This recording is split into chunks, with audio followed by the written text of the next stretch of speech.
Bonne semaine d'information sur la chaîne 54, Madame, Monsieur, le journal, les titres. Bienvenue. 4 passagers d'un autobus ont été blessés par balle à Mariani à la mi-journée du 27 novembre au sud de Port-au-Prince.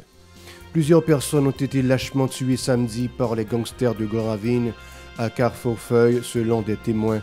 Il s'agissait de déplacés qui s'apprêtaient à retourner au quartier. L'ex-député Alfredo Junior Antoine a boudé la convocation du parquet de Port-au-Prince autour du scandale de corruption à l'Office national d'assurance vieillesse ONA. Pour son avocat Sonnet Saint-Louis, le parquet est incompétent pour traiter cette affaire. L'ex-DG de l'Office d'assurance vieillesse ONA, Jemley Jean-Baptiste, a sollicité le rapport de sa convocation à la huitaine. L'ex-directrice adjointe de l'Office d'assurance vieillesse ONA, Stéphanie Mondestin, a recouvré sa liberté lundi après son audition de plusieurs heures par le chef du parquet de Port-au-Prince, Maître Elder Guillaume. Ces documents de voyage ont été confisqués. Le système des Nations Unies a réaffirmé sa détermination à lutter contre la violence faite aux femmes et aux filles en Haïti. Décès le 26 novembre du professeur Hérard Jadot. Il était âgé de 82 ans. Restez avec nous pour le développement.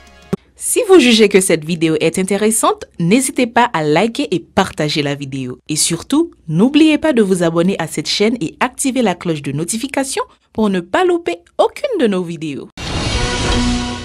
De retour, comme annoncé en titre, la violence des gangs armés continue de semer la terreur à l'entrée sud de la capitale. Au moins 4 personnes ont été blessées par balle à la mi-journée du 27 novembre à Mariani, limitrophe de Carrefour et de Gressier, a-t-on appris. Elle se trouvait dans un minibus pris dans les tirs croisés des gangsters et des agents de l'ordre. Les policiers étaient dans un blindé dans le cadre d'une opération afin de déloger les malfrats qui tentent d'élargir leur territoire au sud de Port-au-Prince.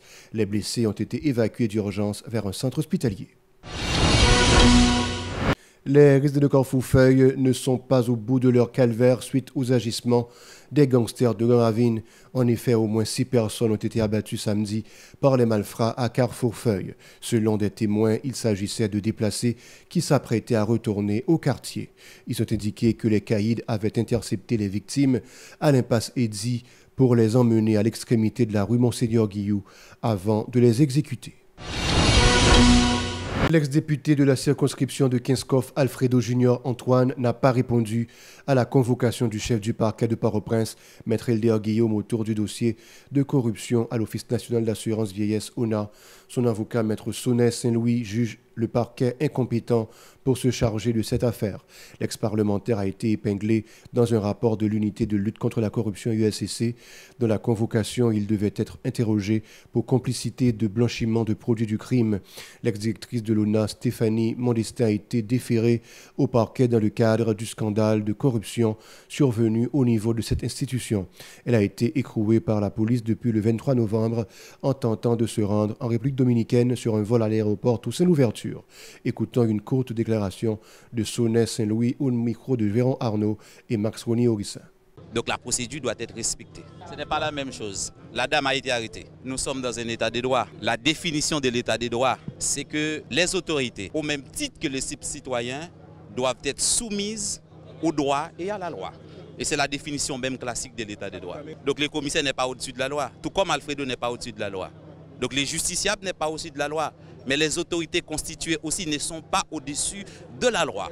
Donc le commissaire du gouvernement doit rester dans les limites qui lui sont fixées par la loi. Donc il y a un mode de procéder le commissaire du gouvernement.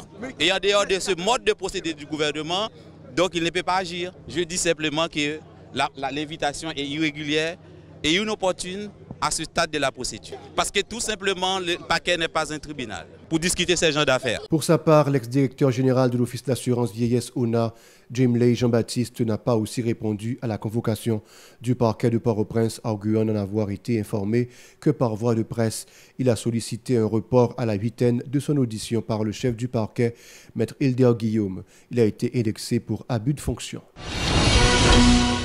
Les citoyens appellent encore une fois à la résolution de la crise globale qui perdure. Pour eux, la souffrance engendrée par l'insécurité sous toutes ses formes est insupportable. Ils en veulent pour preuve la situation infrahumaine des déplacés internes en raison de la violence désastreuse des gangs criminels.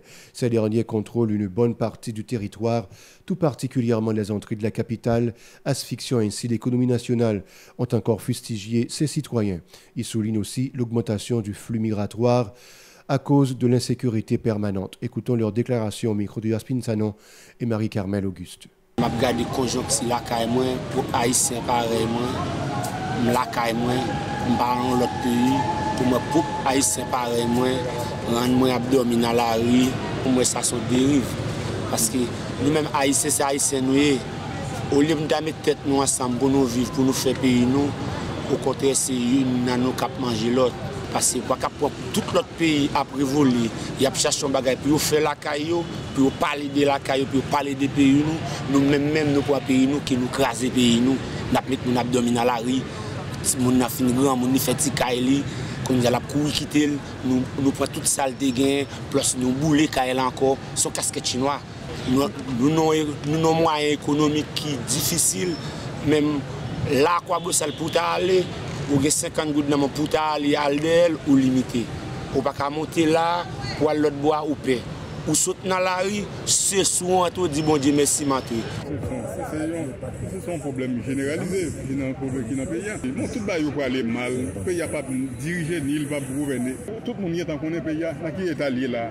On prend rien toute route crasée net, on prend pas de côté mettre mes routes, on prend bon grand sud à la bouffée barré net, il y a des conditions pour traverser les bon ça c'est pas qui terrible. Nous c'est qui vit le gouvernement Côte d'Ivoire et yo dit le dictateur va tout le côté. M'a dit pas de savoir mais pour ça qui a passé là, je vous dis je suis professionnel mais côté ministre pays. Par ailleurs, ses compatriotes se disent désorientés par l'incurie des élites politiques et économiques face à la persistance de la crise multisectorielle dans le pays. Ils appellent de tous leurs vœux une issue favorable à cette situation en vue d'alléger leur souffrance.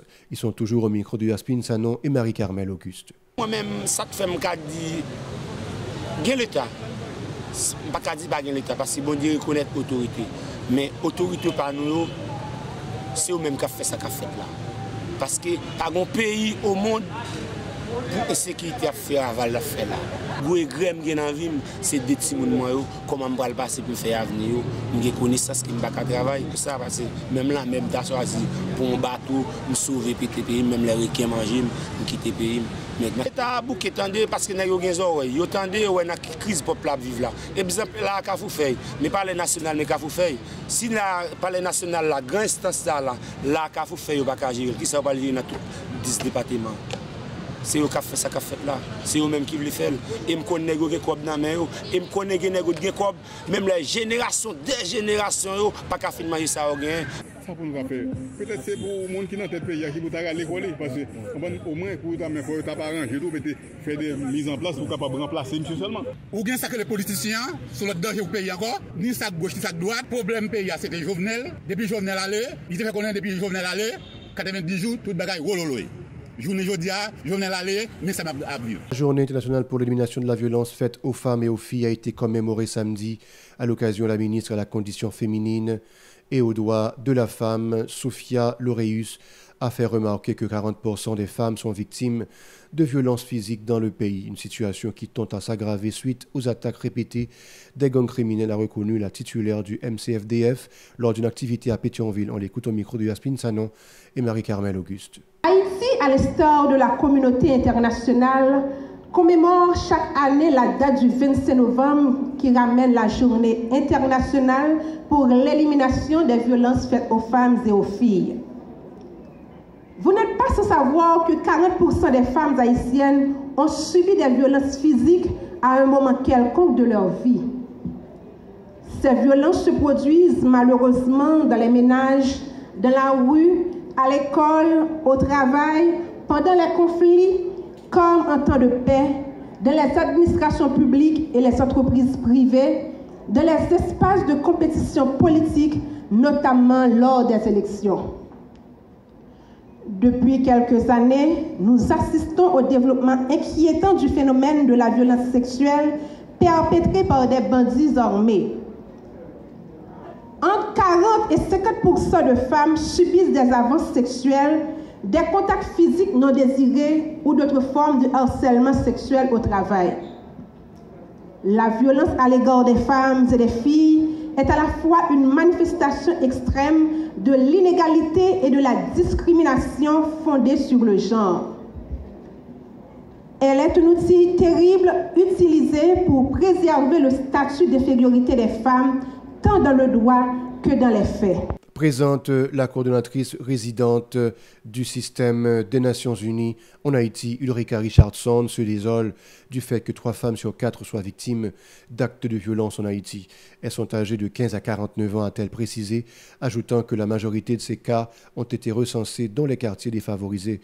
Ulrika Richardson est au micro de Yasmine Sanon et Marie-Carmel Auguste. Presque une femme sur 3 entre 15 et 49 ans est victime de violences dans les quartiers les défavorisés et parmi les communautés déplacées dans la capitale de Port-au-Prince et dans les régions, particulièrement Artibonite, marquées par l'insécurité. La prévalence de la violence contre les femmes et les filles est encore plus répandue, souvent sous forme sexuelle très brutale. Depuis mon arrivée dans le pays, je n'ai eu de cesse d'aller à la rencontre de survivantes dans des centres spécialisés, des écoles, et j'ai rencontré de jeunes filles de 14 ans, je me rappelle, qui déjà étaient mères comme résultat d'un viol des membres des gangs armés. Donc j'ai pu constater de près leur douleur. J'ai pu écouter leurs histoires, leur douloureux chemin vers la reconstruction. J'ai pu aussi ressentir, et ça c'était plus marquant pour moi, leur espoir et aspiration à une vie meilleure. Ils nous obligent à agir. Ils nous obligent. Et ils nous appellent à agir maintenant et de façon décisive. Le système des Nations Unies appelle tous les secteurs à conjuguer leurs efforts en vue de combattre la violence à l'encontre des femmes et des filles. Les instances gouvernementales et les organisations de la société civile, dont les organisations féministes sont concernées par cette lutte, a fait remarquer l'organisme onusien. Une position exprimée dans le cadre de la 32e édition de la campagne internationale des 16 jours d'activisme contre les violences basées sur le genre, lancée le 25 novembre dernier à l'occasion de la Journée internationale pour l'élimination de la violence à l'égard des femmes. Cette commémoration prendra fin le 10 décembre avec le 75e anniversaire de la Déclaration universelle des droits de l'homme.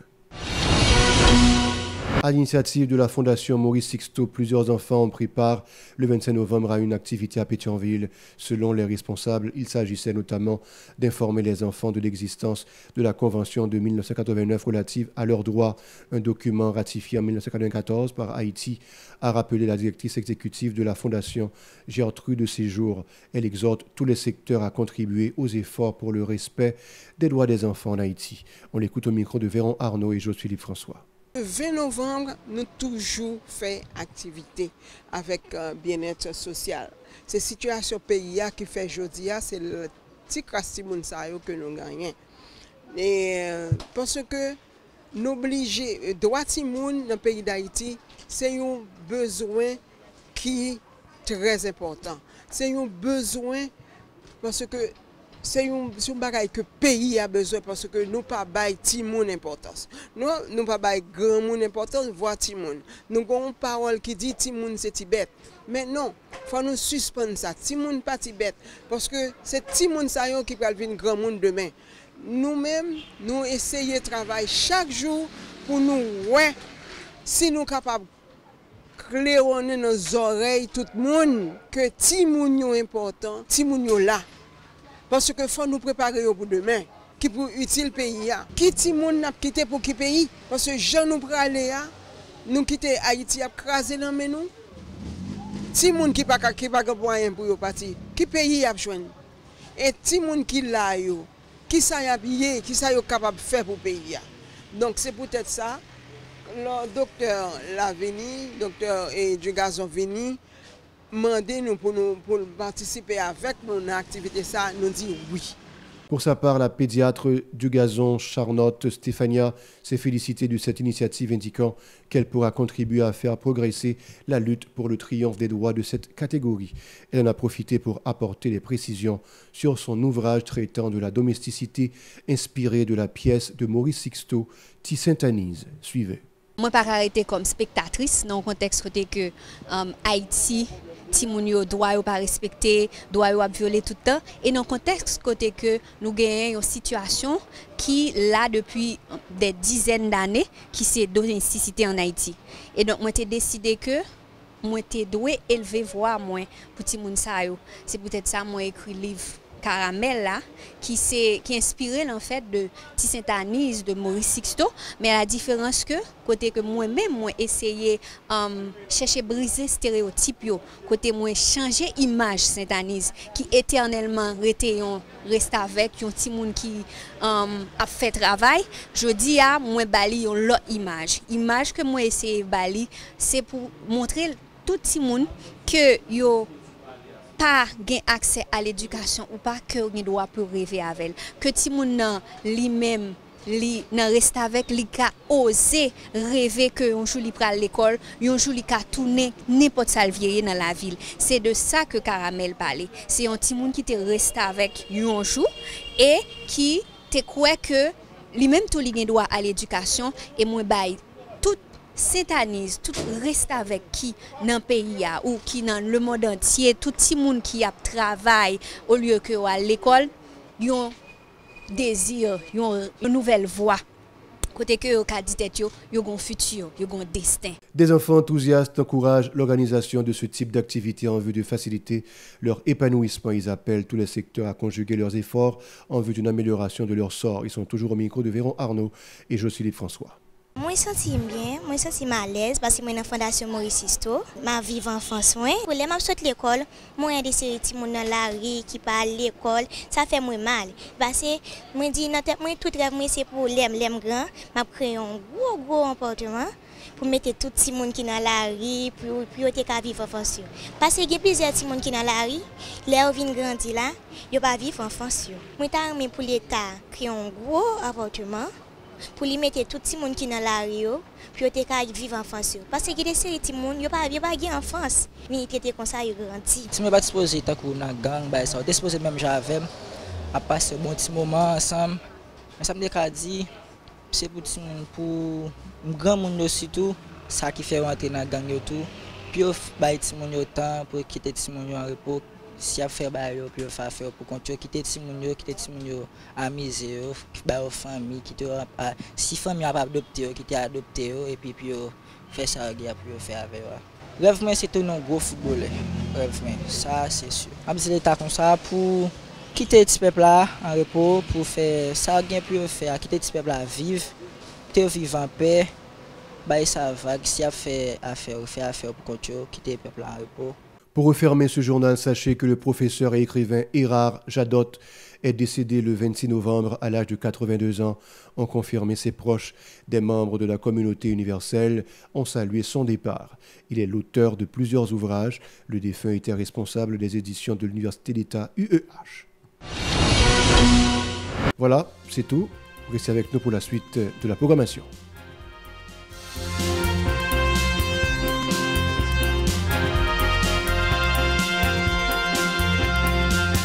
Si vous jugez que cette vidéo est intéressante, n'hésitez pas à liker et partager la vidéo. Et surtout, n'oubliez pas de vous abonner à cette chaîne et activer la cloche de notification pour ne pas louper aucune de nos vidéos.